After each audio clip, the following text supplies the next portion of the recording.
look at the history of Yoni massages and female ejaculation. During Victorian times, in the UK and USA, vaginal massages were done by the physician to release physical tension and to treat an illness called hysteria. In the Victorian times, between 1837 to 1901, women had to wear chastity belts, and the man had to take the key when they go to work. So some men came to work after 5 in the evening, opened the lock, she's free. Some men went to work for 1 week, some men went for 3 months, and the women were locked up with chastity belts. They could not self-pleasure. The sexual suppression led to an illness called hysteria. And it was the vaginal massage that helped the women to come out of hysteria. By mid-19th century, vaginal massage became the most popular treatment, and hysteria became the frequently diagnosed disease in the Western medical practice. And you can imagine, the doctors, GPs got so busy doing vaginal massage, they didn't have time to do anything else. So this was not possible. As this treatment was time consuming for the busy physician, vibrator was born for self-help. In 1952, hysteria was taken out of the US medical dictionary because it does not exist anymore, because a lot of women use vibrators to release the physical tension in the yoni. But during the time they invented the vibrator, unfortunately, Victorian times, people did not know Tantra. What's happening now, every woman is using a vibrator, desensitizing the yoni. So you need a bigger vibrator, higher vibration, you need to, and the yoni to feel some pleasure. Unfortunately, hysteria is gone, but the yoni has desensitized. So if any of these women, ladies, if you are using vibrators, throw it away. This is not how to experience orgasms. The yoni and the clit and the G-spot are very sensitive. You actually don't touch, you just touch above those places to have orgasms, or very gentle touch. So this is my advice.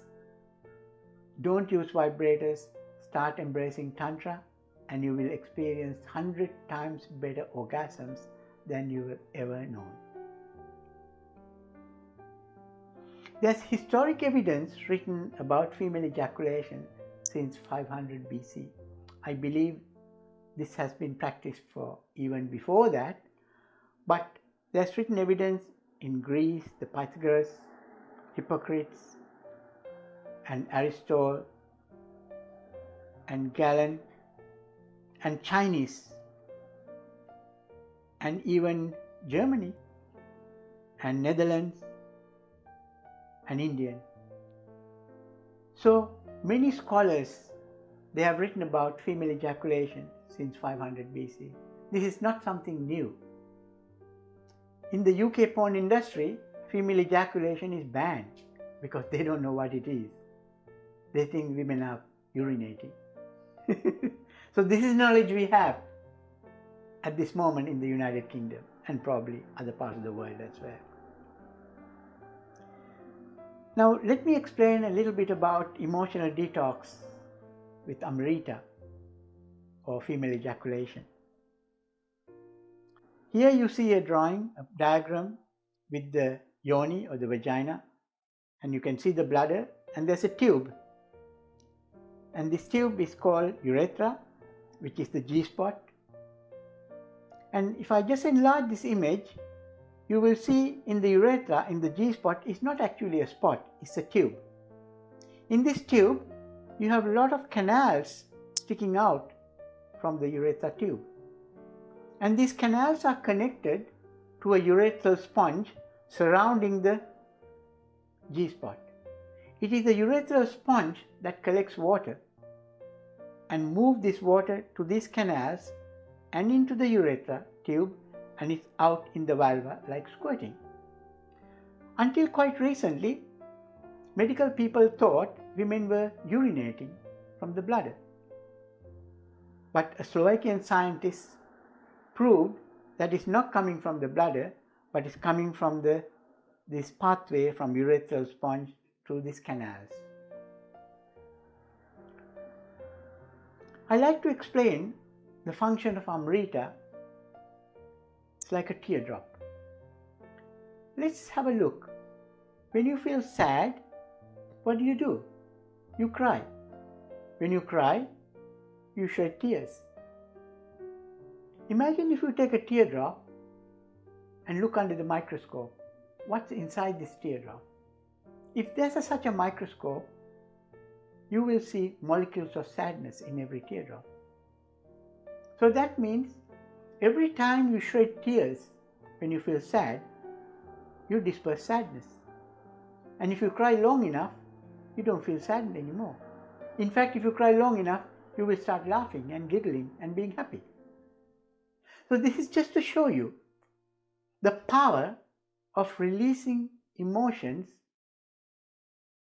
Once you release negative emotions, you develop positive emotions. Now I'll explain it to you. I call this Yoni crying.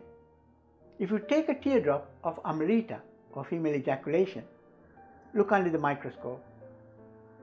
If there's such a microscope, you will see not only sadness, you will see molecules of fear, molecules of shame, molecules of guilt, molecules of mistrust, molecules of rage, anger, shame, so many different molecules of emotions. Now, a lot of women don't understand the power of emotional detox from the Yoni through Amrita release. I'll show you some crystallized images of a teardrop.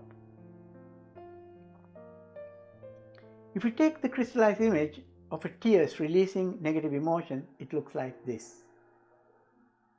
And if you look at a teardrop of a peeling an onion, crystallized are so different.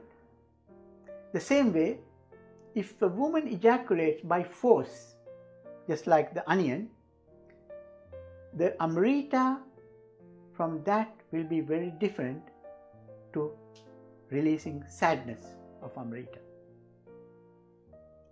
Now also, if you look at the teardrops of laughter, crying and happiness, positive, the crystallize of the teardrop is very different. Same way, if you release Amrita when you are making love and feeling pleasure, that Amrita has got positive emotions and pleasure and ecstasy. So Amrita has three different stages. You can release Amrita by force, like what you see in the porn or what you have seen in the porn in the past, or you can release negative emotions from the pelvic basin, or you can release to experience ecstasy. Also, if you look at the teardrop of grief, it has got a different crystals. So, as you can see, the teardrop itself, molecules of emotions are so different, and so as Amrita, molecules are different.